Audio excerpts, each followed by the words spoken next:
to you and your kin. We wish you a Merry Christmas and a Happy New Year.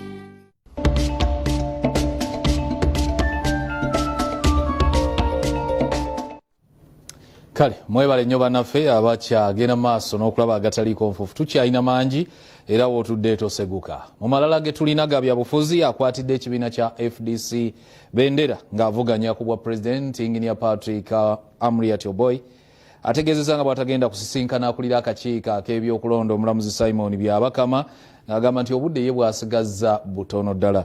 Ono abyogeredde Mbaale bw'abadde tannasimbula kugenda Namutumba ne Luuka ng'agenda maaso n'okunoonya akalulu. Ying Patrick Amuriat asiibye ebitundu by'e Namutumba ne Luuka ng'apeereza abayo ku muyiro bululu afuuke pulezidenti.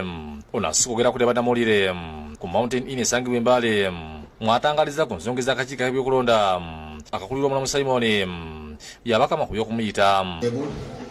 There is just no time for us to take off from the campaign and recover that time.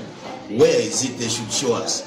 So it's a question that could even lead to litigation. Amuriat ategeeza nti bawe obudde butono nnyo okunoonyezaamu akalulu nga tayinza kuboona agenda asinkana omulamuzi Byabakama n'amuwa amagezi nti waba amwetaaga amusangeyo gy'ali gy'akanoonyeza. What the Electoral Commission, if they really want to have a direct conversation with me, they can either find me in the field where we can spend 1 hour, at least we can take off 1 hour rather than spending the whole day traveling. Bageze Namutumba ng'akalulu akawenjeza kyalo ku kyalo nga bweri enkola ye asinzidde n'ayambalira Minisita Pacis Namuganza ne Sipiika Rebecca Daga bagamba nti balemeddwe okuyiyiza ebitundu by'ebusoga.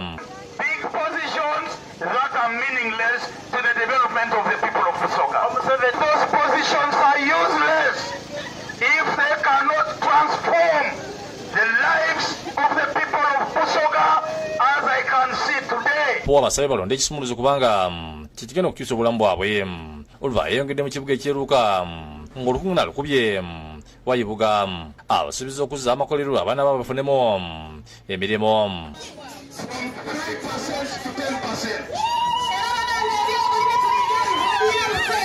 So that we can have agricultural inputs and a tractor scheme for the farmers of Uganda. Olukungu nalusembye lukubye okuva ku Town Council ng'abasuubiza okubakolera ku bizibu byabwe.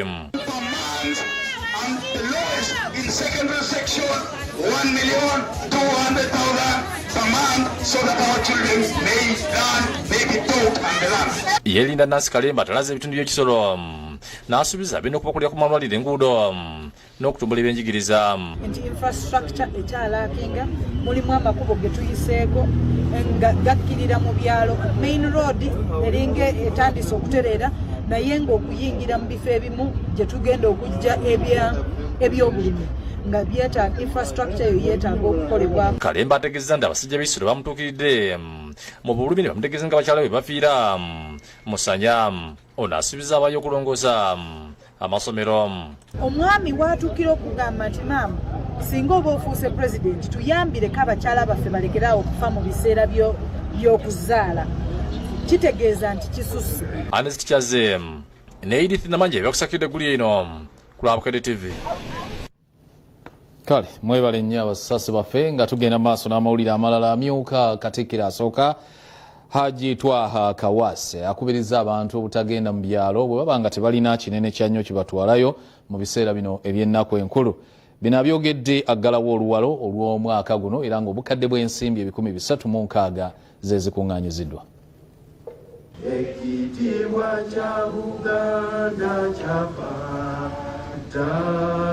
Oluwalo lw'omwaka guno lukomekereziddwayo Bulanga Emmenge era ng'obukadde obusembi 360 bwe bukuŋŋaanyiziddwa omwaka guno masaza 18.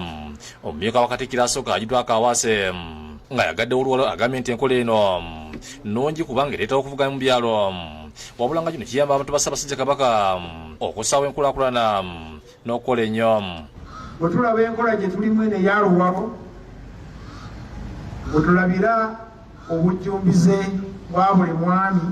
Kawase akubiriza abantu ba Kabaka okwambala masiki bagondera amateeka ga minisitule y'obulamu kubanga obulwadde bwa COVID-19 bweyongedde okutta abantu mu Uganda n'ensi yonna. Tugondere ebiragiro bya gavumenti n'abasawo. Bw'obanga ddala tolina kikutwala kaggomba olaba ku taata ng'osobola okuweereza essente ezinamubeezaawo ne mobile money togenda kuba kyaddondo eno kubatwalira mu byalo covid. ye minisita wa gavumenti ez'ebitundu emmengo Joseph Kawuki yeebazizza abami bano olw'omulimu gwe bakuzimba bantu ba Kabaka nga bakungaanya oluwalo. Twebaza nnyo abami ba Kabaka abategedde omugaso gw'okuleeta oluwalo era ne bakola n'obuvumu. Oluwalo lwali lwetabiddwa amasasi okuli Bwekula, Kyaddondo, Bugerere ne Ssingi era mu bakabaka okuva amagombola ag'enjawulo bategeeza Katikkiro nga banyigiriziddwa n'ebintu ebitali bimu. Tebaozizanga amaanyi manafu newankubadde mukama wange emukyangade esaawa yonna apeereza obubaka obulala. Olwalwekyo sebo abakungazi gabadde bati omwaka tegutukoze bubi yadde kuba temusobola okutya naye naffe tusobola okuyitamu. Twataagulwa esi byanfuzi wabula eyali atukulembera yatugendako.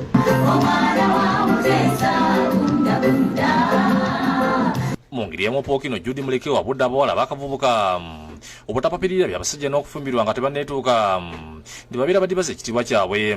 Wano waasimidde bannabiikira ab'ekibiina kya Sacred Heart olw'okutandika enkola ey'okuyamba abawala abawanduka mu masomero ne babatendeka emikono n'okubagatirako entandikwa. Pulojekiti eno si nnyangu, yeetaaga ssente nnyingi, yeetaaga ebyuma naye byonna tubirina ate nga mugenda kudda eka nga mulina ne bye mutandikirako. Abyogedde ku ssimu bayambira abawala erya Sacred Heart Girls kya Musansala evira Maria mu Kalongo. Abawala batikidde abanduka amasomero bali 76 ne basoganyula mu nteekateeka eno. Abatikiddwa abakwasiza ebyalani n'amasefuli baweereddwa bannabiikira ng'entandika gye bayise emyoga batandika obulamu obujja olwo bakwasiddwa n'amabaluwa gabakisa bwe babanguddwa emikono okumala omwaka mulamba. Sisita Bamwina yanjudde ebirula byabwe mu nteekateeka gye batuuma the improvement of capacity for the girls child nga balungamizibwa omutandisi w'ekibiina kyabwe omutuukirivu Madrin Swafe. Kubanga ekibiina mukulu waffe St. Madrin Swafe yakitandika, yatandika ekibiina okugunjula omwana omuwala. Ye Sisita Josephine Mbayira akatizza ebigendero by'ekibiina n'asiima abazadde abawaddeyo abaana baabwe. Kyobola wanga abazadde abamu mugaana okuwaayo abaana naye mwe mwatukkiririzaamu ne mutuwa abaana era tubagunjidde. Juliet Nakirija ne baneebaza abasisita olw'okubalumirirwa. Twebaza sisita maama waffe omulungi sisita Hiruda abadde atulabirira obulungi nga ne ttiimu yo twebaza nnyo. Ronald Kakooza ne Ssenawulya baagala ndi bakusakidde egguli eno lwa Bukadde TV.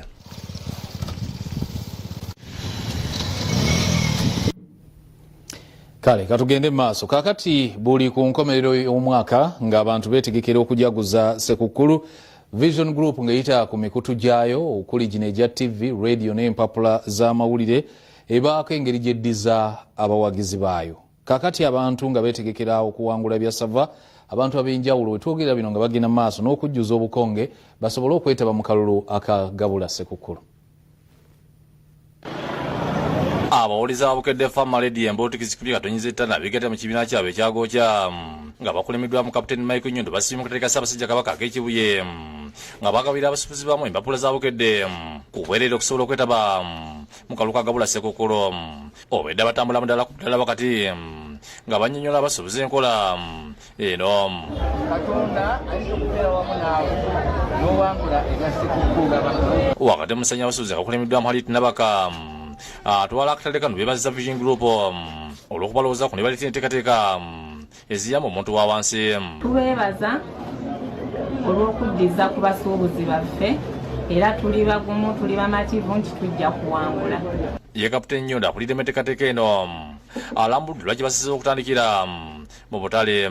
Tulire abasuubuzi b'Ekibuye empapula zino eza bukedde bajjuze obukonge buno osanga Mukama Katonda n'abawa ne bawangula gabula Ssekukkulu. Ategeeza nti bagenda maaso mu bitundu eby'enjawulo n'asaba abantu okujjumbira okujjuza akakonge. Disani Mutyaba yakusakidde eggulu eno ku lwa Bukadde TV.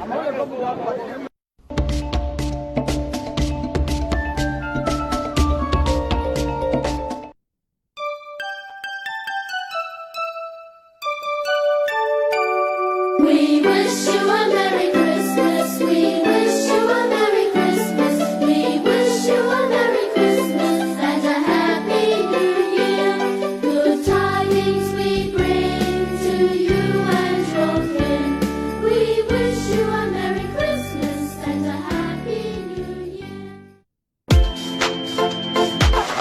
ku Super 3 leero osobola okunya jackpot ezaddala ate nga nyangu okuwa